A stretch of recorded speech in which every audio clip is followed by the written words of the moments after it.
So today we're going to be talking about that really annoying negative voice in our heads, which can just bring us down and make us feel really bad about ourselves.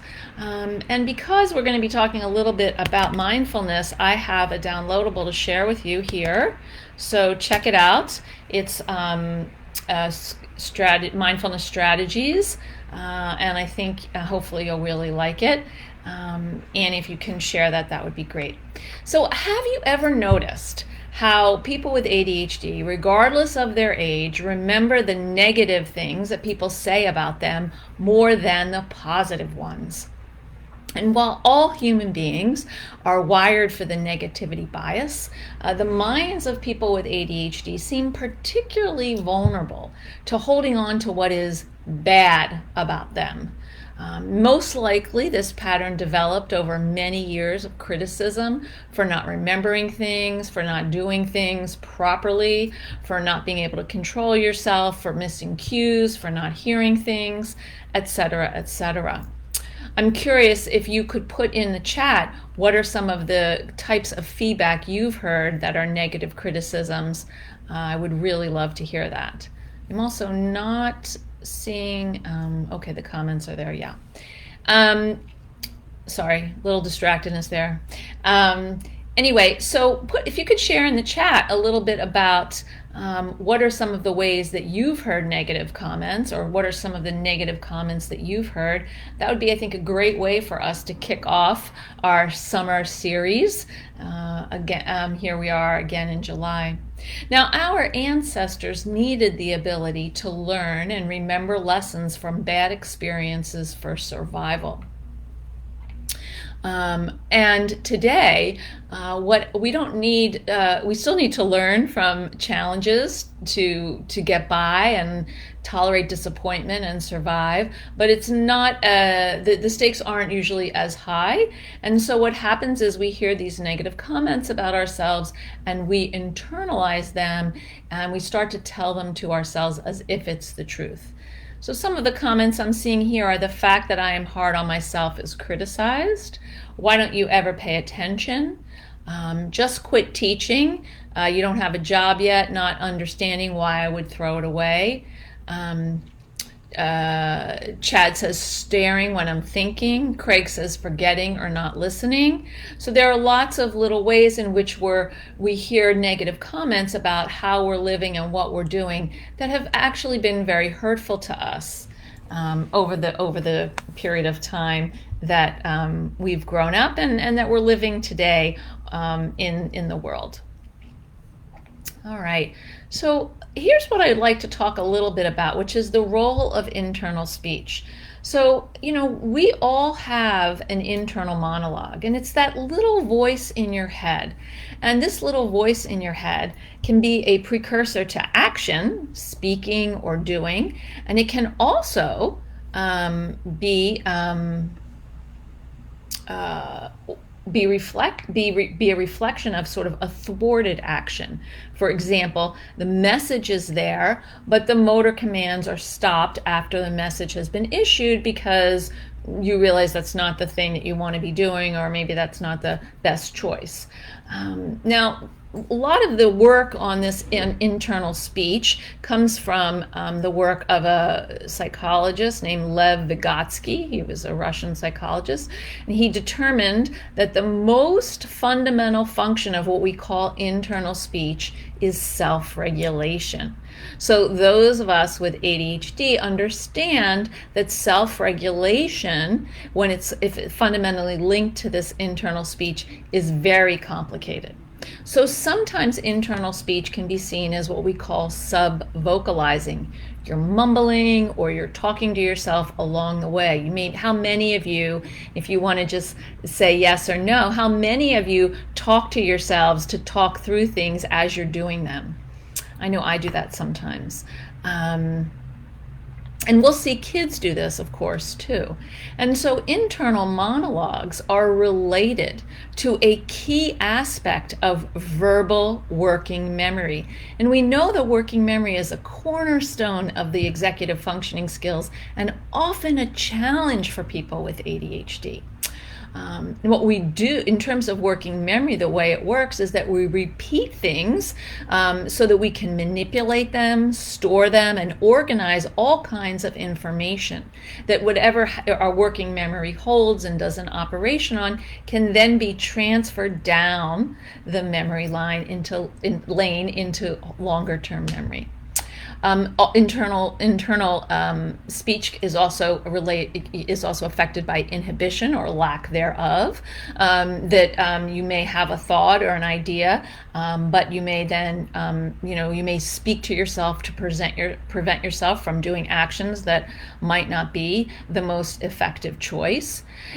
Internal speech can help with task switching. You cue yourself to do something, and it also can assist with planning and problem solving.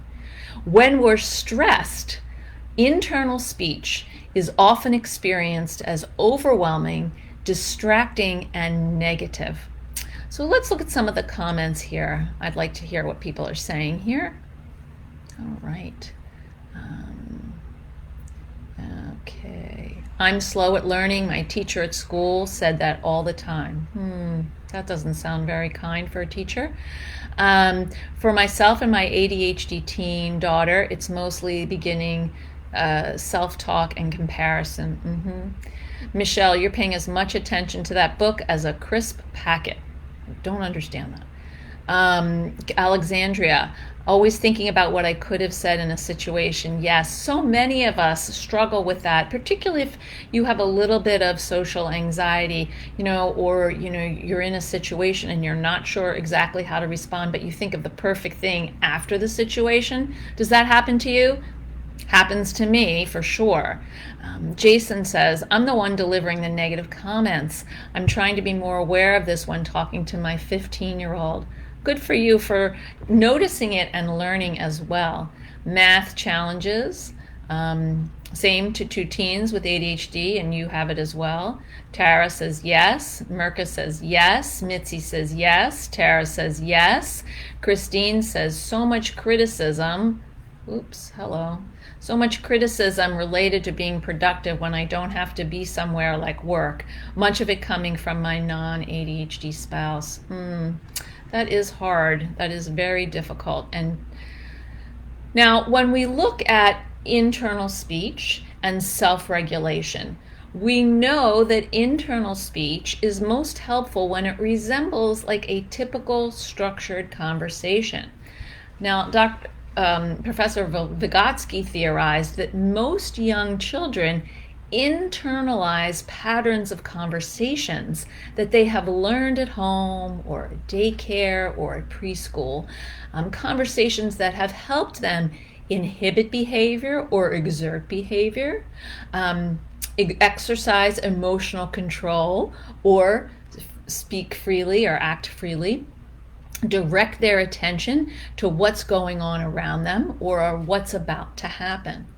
Now, to enhance self-regulation, these internal monologues, this internal speech, has to remember a structured conversation rather than something that's just, random words or a word salad, because we are talking to ourselves the way we may talk to someone else or someone may talk to us. For many people with ADHD, the ability to internalize this kind of self-speech develops more slowly and reflects challenges with their working memory while simultaneously limiting working memory development. It also can limit inhibition, flexibility, planning, and problem solving. A lot of times this internal speech can feel like chatter, and particularly when it's negative, it's kind of like this neighborhood that you don't want to go to in your own mind, right? It occupies a lot of your attention, and it can feel intrusive at its worst and a helpful guide at its best. When it's negative, it produces anxiety, low self-esteem, and shame. When it's positive, it can help you integrate and recall good things and build self-confidence. How many of you notice that you have internal speech, that you have ways of talking to yourself? And are those ways, would you categorize them as more negative than positive? Do they encourage you to do something, or are they mostly just sitting there, wagging their fingers, telling you how it should be versus, what you're actually doing? There are a few comments here. Let's see what people are saying. Okay. Okay. Alexandria says, I also do the pregame of talking in my trying to anticipate a conversation. Okay, so you sort of talk through what you might say in a certain situation. I do that a lot with my clients. We call that role plays. They're not sure what to say. So I might play them in a situation, or they may play themselves, and we go back and forth like doing that. And that can be really helpful to do with someone you care about, or a little bit with yourself. Michaela, your inside voice, your internal voice is a to-do list. So that sounds kind of stressful to me, an ongoing to-do list of what you really should be getting to. And I have that a little bit too. I think a lot of people try to do that to maybe hold on to what it is that they have to do. Some people with ADHD think if I don't hold it in my head, it's not going to happen. When in reality, the best thing to do is to write it down and not try to hold it in your head, because the stress of holding in your head makes the likelihood that you're going to forget it greater. Tara says, rarely able to navigate small talk conversations without feeling stupid. And like I just do not get it. It feels like it's too much for my work for my ADHD brain, and I should have figured it out years and years ago and cannot fit in seamlessly like so many others seem to. Tara, I think it's really interesting because I think a lot of people with and without ADHD, but certainly with ADHD, struggle with small talk. They don't like it. They don't know what to say. They kind of have a kind of intensity. They want to get into the meat of a conversation or a topic. And yet sometimes small talk is really important because it's the beginning of being able to connect and dive deeper with folks. Jason says, my internal speech is lost with a simple distraction externally. Right, so you're holding something in your head, you think you've got it, and then someone outside of you may say or do something, and suddenly you've lost the thought you had or what you were saying. I think that happens to a lot of people. Mirka says, flexibility is a problem sometimes when at work, especially when new at work. You really kind of want to hold on to some structures and have things that where they are and what you're doing. That makes sense to me. Tracy, my son is so self-flagellating internally, unproductive and self-destructive. That makes me sad. Yes, negative self-talk. Susan, thank you. Paula, my internal speak won't stop telling me what I should be doing all the time. So we're going to get to what we can do to sort of turn the volume down on that negative voice very soon. Tara says, when I prepare ahead for conversations, I feel it's inauthentic. Tara, I'm not sure about that because, if you're going to a party and you're worried that you won't have anything to say, it's reasonable to sort of think about, well, if I want to share something, I want to stay present so I can relate to what's going on. But I also might want to think about, I read that book, that was really good, that's something that I could share. Or I saw that movie, which I really didn't like, which, I can remember to say. Or just to really focus on what's happening around you and respond in the moment.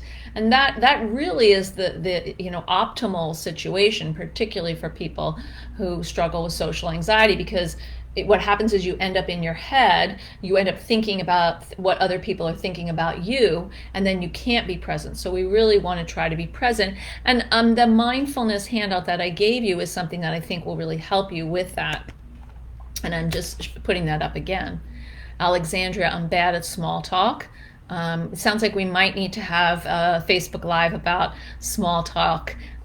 Interrupting, yes.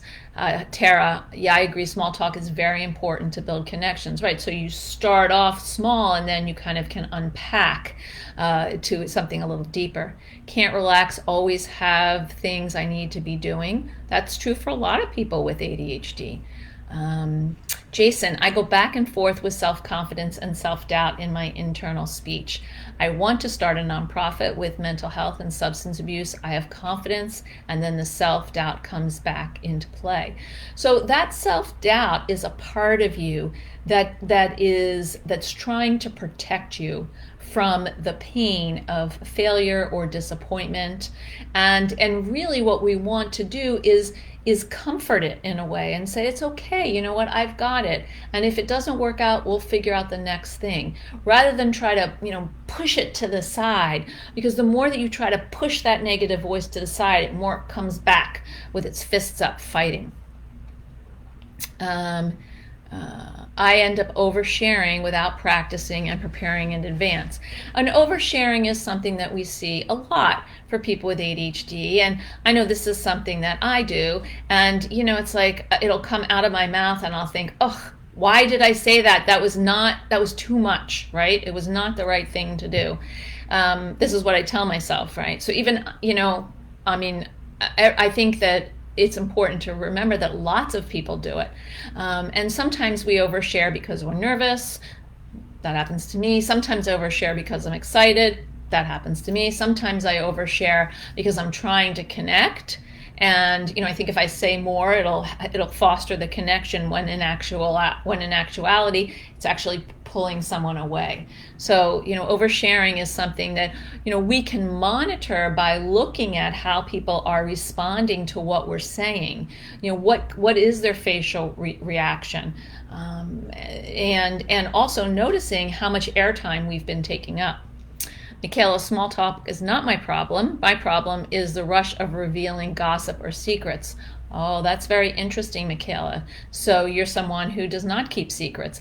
I'm not super big on keeping secrets either, but I'm also not really interested in gossiping. So there's a rush, I think, when people reveal gossip or secrets, because it makes them feel like they are relevant and connected in a particular kind of way. But then there's often a backlash because there's some privacy that's been violated. It's a challenge.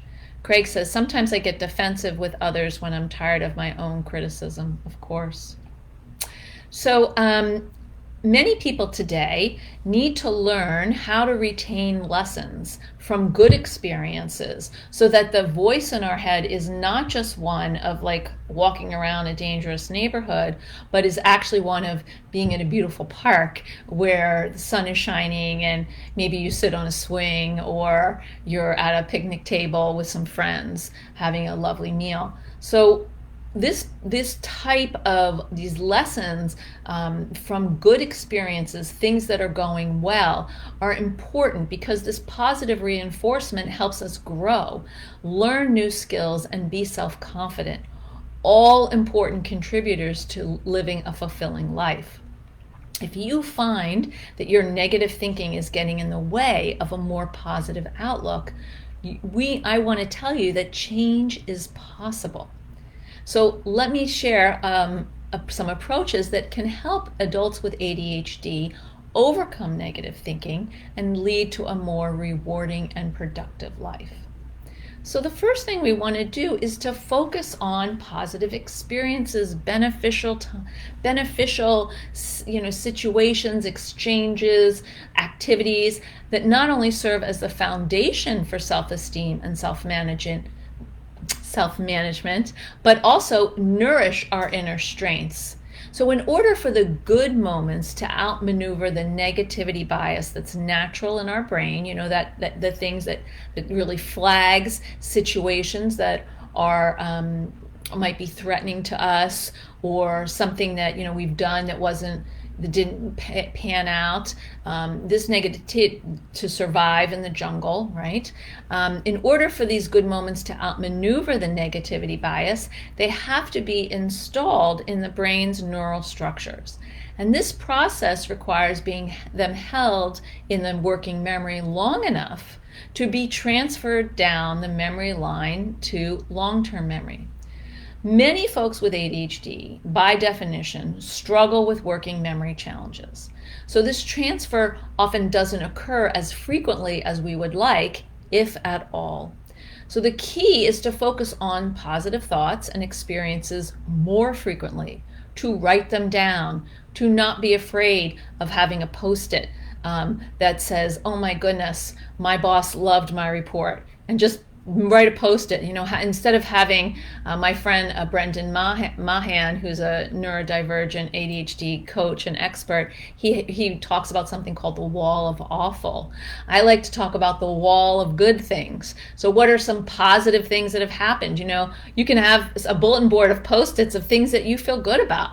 And why not? Because if you can't hold on to those and remember them, no one is going to do that for you. And that's not about narcissism. That's about actually nurturing self-esteem in the face of a very powerful negative internal voice. So, by gradually paying more and more attention to the things that are going well, you'll get to that long enough period where your working memory will hold it long enough to sort of reverse or turn down the volume on the negativity bias, because we probably can't reverse it. It's just something that we have, but we could turn the volume down. This means that we're going to live in the power of yet instead of in the shadow of I can't. By accepting that life is a series of reasonable risks that we take. We weigh the costs and the benefits of things, and we are spontaneous when the time is right. And when we do this, we turn up the volume on our optimism and our confidence. You pay more attention to things that are going well and your innate talents, to building resources to assist you when the going gets tough. And you learn to distinguish between real threats and distortions that mimic them.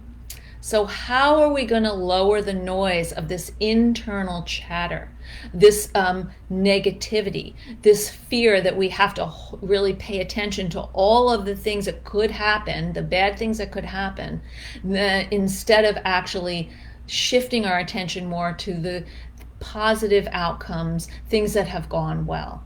If you don't do this, I would really encourage you to do it. I do it myself. Every night before I go to bed, I write down 3 things that went well that day. And they don't have to be long. Sometimes there's 5 things or 6, and sometimes I can barely squeak out the third. But I write them down, and what helps me is I can go back now for a year and see the 3 things that went well. And that helps me pay more attention to what is going well, which is, a challenge for so many of us, and particularly those of us who are anxious. That can be tough. So before I get into the 5 approaches to really overcoming negative thinking, I want to kind of come back to the chat here. Let's see. Michaela says, especially if I see the same behavior. Sometimes I get defensive, especially if you see the same behavior in your teens. Yes. Tracy says, sometimes my son, seems almost grandiose. The positives feel overstated, which do not seem to translate into real self-esteem. Yes, we call this bravado. And we can see this a lot in kids who feel insecure underneath. So they're putting out a story about how great they are and how skilled they are on the basketball court and in the math class, and they're really kind of talking themselves up. When underneath, we can really see that actually the self-esteem is quite low. And so they're doing this, I think, to try to mask that lower self-esteem and hope that they can hide it from other people. And what they're missing is that there's a kind of disingenuousness that goes along with that bravado that also is something that can really sort of push people away. And so we want to work with kids who are engaging in that bravado to talk about the effect that that's having on others. As much as we can, and sort of helping them think through a risk of sharing an authentic part of themselves. Mirka says, what would you say about why small steps or small victories are important? My ex-husband used to laugh and tease me for making what I thought was progress. Well, your ex-husband didn't seem like he really was very kind, so probably good that he's your ex now, I guess. But small steps are really important because small steps build on each other to actually create something substantial. We don't, if we are only looking for the big victories, we're going to be much more disappointed more often. That's why the 3 things per day is so helpful, because it can be small. I like my shirt that I wore. I had a meeting with somebody at work, and I ordered this fantastic coffee and I loved it. It doesn't have to be, I'm like the champion of the world here. It can be something small. We want to acknowledge those small victories because there's a cumulative effect of positivity that's important for us to both develop and hold on to. Yeah, that's right. Michaela, truthfully glad he's your ex. Yeah, you don't need that. I agree. Is this the same as gratitude? I think it's different actually, because I think a gratitude is really appreciating what you have in your life and the relationships. I'm talking about actually shifting your focus from what isn't working to what is working, from thinking about what's going to go wrong to what could go right, and paying attention to that. Susan says, I kept a thankfulness journal for over a year. It was very uplifting. Some were very simple, and I didn't beat myself up if I missed a day. Bravo. Maybe some days you miss a day. That's okay, but you're making an effort. That's really inspiring. I agree. Thank you, Tara, for saying that. So let's move on to the 5 approaches to overcome negative thinking. So the first, number 1 thing is to slow down and become a bit more mindful. When something good happens, when something positive occurs, relish it. In our ultra fast-paced world, everybody moves on to the next thing. Oh yeah, that happened, but now I'm working on this other problem. No. Slow down. Enjoy it. Enjoy something that went well. Enjoy an exhibit if you go to a museum that you really liked. Enjoy a delicious ice cream. Enjoy your kids telling you that they love you, or playing a game of Uno, with the family. Or holding hands with someone that you really love. Enjoy those things. And yes, there's an aspect of gratitude, but there's also about relishing the positive, because we move on to the next thing that needs to be done or isn't working so quickly, that the important integration of that thing that went well, that's necessary to consolidate in our memory that we can hold on to it, can be missed. Slow down by taking a more mindful approach to your day. Mindfulness is the ability to be fully present and aware of our current thoughts, feelings, and actions without being reactive to or overwhelmed by what's going on around you. Mindfulness allows you to understand yourself better and to be more in tune with the inner workings of your mind and your body. You can practice mindfulness because it's about practicing. It's not about getting it right, and it allows you to bring awareness to your mental, emotional, and physical self, and to bring awareness to your mental, emotional, and physical self, and to connect more deeply with your experiences, which of course you could collect also, right? So mindfulness helps us pay attention to something in the present moment without judgment or shame. So I just stumbled on my words. I noticed that I did that, but I smiled and I laughed about it, and I know you're a very kind and accepting audience, so I'm not going to run that around my head like, oh, you messed your word up. Everybody can do that. We're going to notice our emotions or sensations without interpreting them. I notice that I'm feeling a little nervous as I'm getting closer. My car is getting closer to this dinner party I'm going to. I'm feeling a little shaky in my stomach. I'm noticing that. I'm not judging it. I'm not trying to fix it. I'm not going into a panic about it. I'm just noticing it. Accept yourself as you are in a given moment. I'm feeling nervous right now. It's natural to feel nervous for some people before they go to a party. Nervousness and excitement can be two sides of the same coin. So I could look at it like I'm excited. That's an option too. And practice compassion for yourself and with others. And that compassion is about accepting that you're human, that you will have moments where you stumble, and you will have moments where you feel like, what was that line from the Titanic? I'm the king of the world, right? We want to be able to, be kinder to ourselves. I always, when I think about practicing self-compassion, what I think about is how I would talk to a 10-year-old in front of me with a skinned knee, and how I might talk to myself, because they are not the same thing. And that is often the problem, particularly for people who grow up with ADHD and are told they're not this, they're not that, they're missing X, Y, Z, P, Q, etc. See and accept the fullness of your experiences. The gray, the black, the purple, the yellow, the white, all of the colors of the experience, because that's what being human is about. And that helps us transform our negative thinking into something that's more colorful instead and less judgmental. And finally, one of the things that we want to do that with mindfulness, which is such a key element, is to break old habits and create new ones, because we're noticing instead of judging. So as the saying goes, I want to stop, slow down, and smell the roses. Release the pressure to stay focused at all times, and give yourself some time for your mind to wander. Brains need to wander.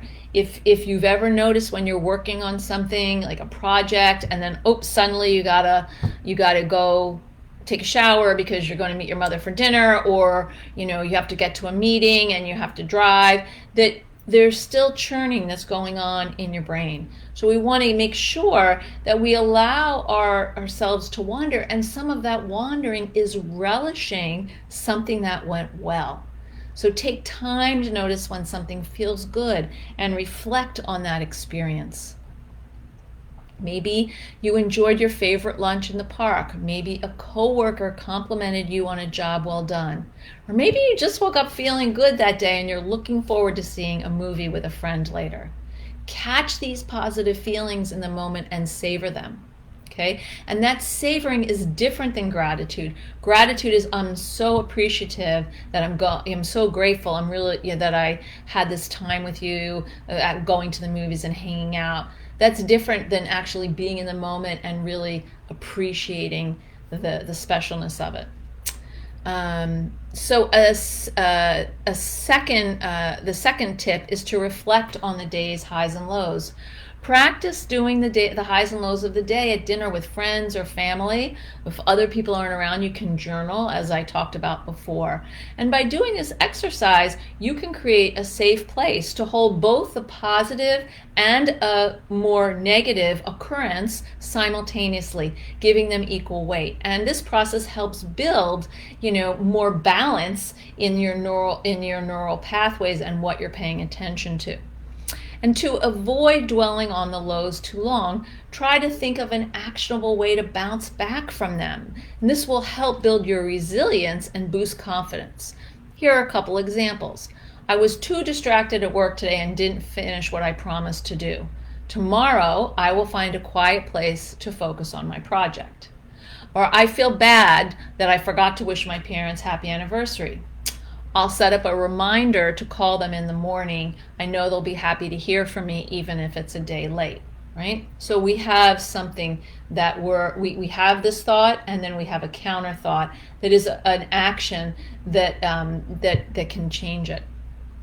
And for some families or couples, daily highs and lows are too much to do. So maybe you do them once a week, like at a Sunday dinner or a family gathering, where your primary family is getting together. So let's look at some of the comments here. It's not clicking in. Oh, there we go. Okay, great. All right. Merca, Sharon Salzberg has a great book about self and compassion. She's amazing. She's really amazing. And on Insight Timer, she offers a course that's great, and in other places as well. She's a great meditation coach too. That's right. Sherry Huber's a mindfulness inspiration. Laura says it's challenging to stay focused on what you're saying because my mind starts daydreaming. That's fine. You can daydream and then come back, and you can always watch this on the replay. You know, if I'm saying something and your mind is kind of grabs onto it and goes further, that's kind of cool. Maybe it wants you to learn something or think about something that I'm not talking about, but that's important for you. Let's see. Tracy, my son makes all kinds of plans and intentions and does not follow through and then beats himself up for it. Oy vey. Yes, oy vey. So I think for kids and for adults is we want to, kind of, reel in how many plans and intentions that you can do. Because you have these grand intentions and plans. You're going to do X and this and Y and this and Z and that, and then you're like at 6 things instead of just maybe picking 1 or 2. But you actually can start and see through to the end. Michaela, I like that you turn the phone call to do as a positive. They would still be happy to hear from me. That's right. They would still be happy to hear from you. Mitzi says, I'm great at making lists, but then too tired to do anything. So Mitzi, a lot of people are great at making lists, and then they feel like the list is overwhelming, or the list itself becomes something to avoid. I would encourage, if you make a list, that's great. Make a second list with 1 or 2 items from that first list that you actually can accomplish and interest you, so that again you start to feel like the ball is rolling and you're heading in a direction of efficacy. Susan, yikes, do you have a handout on these points? I couldn't write it all down. Some of this is in my mindfulness thing that I shared with you. Okay. All right, the third thing is to seek supportive connections. So these days there's a lot to be upset about in the world, and we don't have control over many, many things. But we can regulate or control who we welcome into our lives and what we welcome into our lives. And we can seek out people who are kind and understanding and supportive. We can't always do that at the workplace, but in our personal lives, we can do that. We can't always do that with our family, but we can, sort of control how much time we spend with them, and maybe not go by ourselves, bring a friend or a partner, something like that. Adults with ADHD benefit from a support system of people who really understand your particular challenges and can prop you up if you're stuck in a negative mindset. Friends, neighbors, relatives, coworkers, open yourself up to those people who bring positivity and caring into your life, because that will again shift your focus to positivity, and it will fill in that positivity bucket in your brain that might have a little teeny hole that has to be stopped up, so that you can actually start to collect the water that you can drink of these rewarding interactions and thoughts that are noticing what is going well. When you create good memories and enjoy the positive experiences of them, these nurture strong relationships and also build new neural pathways that continue to create and strengthen your own inner resources. So that's really important. The fourth tip is the mind-body connection. So of course, exercise and physical well-being have a positive impact on our emotions and our state of mind. A walk, a bike ride, or even dancing can improve your mood just as much as provide you with an energy boost. Yoga, meditation, Tai Chi are all types of mindfulness and body awareness tools that can help you focus and shift your mentality from what isn't working to what could work. And of course, physical activity keeps you away from screens, so you're not involved in compare and despair. You're not on Facebook, you're not on Instagram, you're not on Snapchat. you're actually engaged in the world, working your body and doing something that's good for you. And the fifth tip is to keep up with a growth mindset. Now, for adults with ADHD, that pull towards negativity and retaining negative, critical, unpleasant experiences can be long-standing and ingrained. And shifting this course can be an uphill challenge. I hear that. I know that. I work with many people who struggle with this. But it is possible to improve this and be successful with practice and patience. So take things one day at a time and use that growth mindset. A growth mindset says, I'm going to try something. I'm going to see what happens. I may stumble. If I do, that's okay. I'm going to try to learn from that stumble. I'm going to pick myself up and we're going to move forward. If it works out, that's great. I'll do more of it. Okay, so really think about one of my key mottos, which is do more of what works, and focus your brain on that, because your negativity will say, well, that's not going to work. That didn't work before. Why is it going to work now? And you're going to say, I'm trying it in a different way. I have different supports. People come to therapy to see me and they'll say, well, I've tried therapy before. I don't know why you're going to help. And I'll say, well, you haven't had therapy with me, and so let's give it a 3-month try and see where we are in 3 months. We want that to happen. So gradually increase the good moments of your days and then keep building them like a stack of blocks. If you have a setback, no big deal. Acknowledge it. Maybe you fall. Maybe it's, the tower crumbles, but you dust yourself off and you start building again. This is what resilience is about. Resilience comes from the Latin word to dance, to come back and pick yourself up, and that's really important. So let me go and see what people are saying here in the chat. Okay. Heather, I've been doing meditations offered by the Smithsonian Museum of Asian Art every week. Oh, fantastic. That's so cool. They've been helping me a lot with anxiety and emotional regulation. I need practice regularly or my improvements regress. Right, and so having a group or a structure to do that can be very useful. Good for you. Craig, I've spiraled for hours thinking about politics or my son's safety at school, trying to fall asleep. Right, so we want to really shift away from those kinds of thoughts because we can't control them. Toxic worry is really something that is all about things we can't control, versus productive worry, like, am I going to make it to my class on time? If I leave early enough, I will, is about things we can control.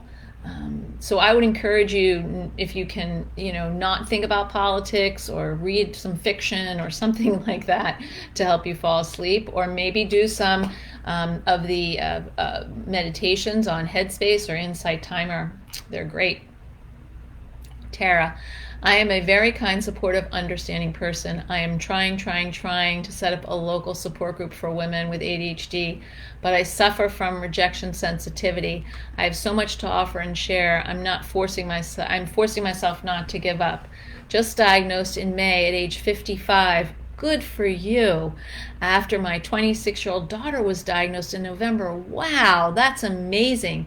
So want to help others to not go through what I went through as an isolated mom, teacher, counselor. That's so great. Thank you so much for sharing. And I want to encourage you not to give up, and to maybe look into CHAD or ADA. CHAD is children and adults with ADHD, and ADA is adults with ADHD. I think ADA is add.org and CHAD is chadd.org. I think. I don't know if it's .com. These might have some resources for you or groups in your area as well. Tara says, I end up feeling what's wrong with me. And why are people not jumping in? I would jump in with me, but it's LOL, but it's true. Trying to keep focusing on the positives and keep the door open. Wish me luck. So tired of selling myself short.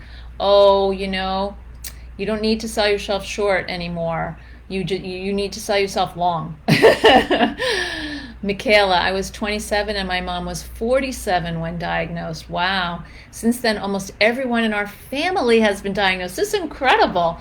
All from an article I read in Glamour magazine. Fantastic. Well, now there's all kinds of articles and resources for you here at Attitude as well. And I encourage you to, once again, download my little gift here about mindfulness, and check out my website where I have lots of free resources, as well as my Facebook page. Like me and we'll be friends forever. Let's see, Michaela, I wish we were closer because I'd start that group with you. That's so sweet. Susan, I've been pulling weeds and planting new native plants. Dirt, water, and sunshine are good medicine. So are the butterflies that join me. That's such a lovely image. Thank you so much for sharing. Chad hasn't responded to me. Nothing in my area. Tara, don't give up. Chad is a very busy organization. Keep trying. I really encourage you to keep trying.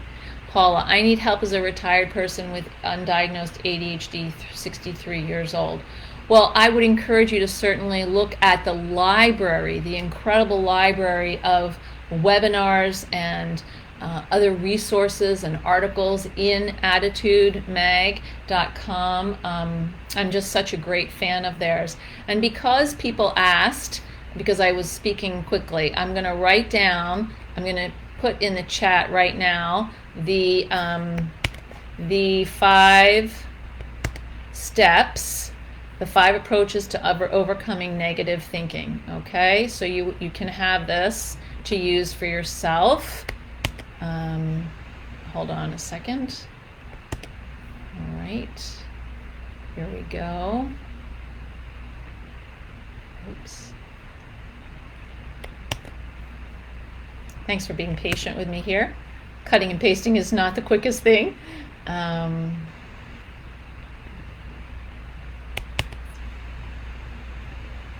Okay.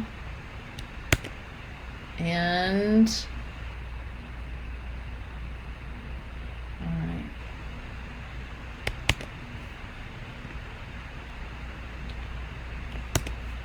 Okay, so let's just review. Today we've talked about, that internal speech and how many people are, really focused on those negative voices, and we want to grow and develop the more encouraging voices, the inner allies. And we want to focus, really take in and savor experiences or accolades or awards or positive feedback that we receive, and not just dismiss it. Make sure you write it down in your 3 good things of every day, or make a wall of good things and put it up, put your post-it on your wall or a bulletin board or something like that. And we want to remember these 5 approaches to slow down and become more mindful. Use mindfulness, develop mindfulness, practice it. Reflect on your day's highs and lows. Do those 3 good things that happen every day. Seek supportive connections, people who understand you and will encourage you and really love you. Nurture the mind-body connection so that you're exercising and you're taking care of your physical well-being, which will kind of bathe your brain in those wonderful endorphins that we all love so much. And finally, keep things up with a growth mindset. Remember that a growth mindset means you're trying. You may stumble. You're going to pick yourself up and try again. A fixed mindset is, I am the way I am. I'm not going to grow or change no matter what happens. And I just don't believe that's true about human beings, about you or me or anybody who that we know.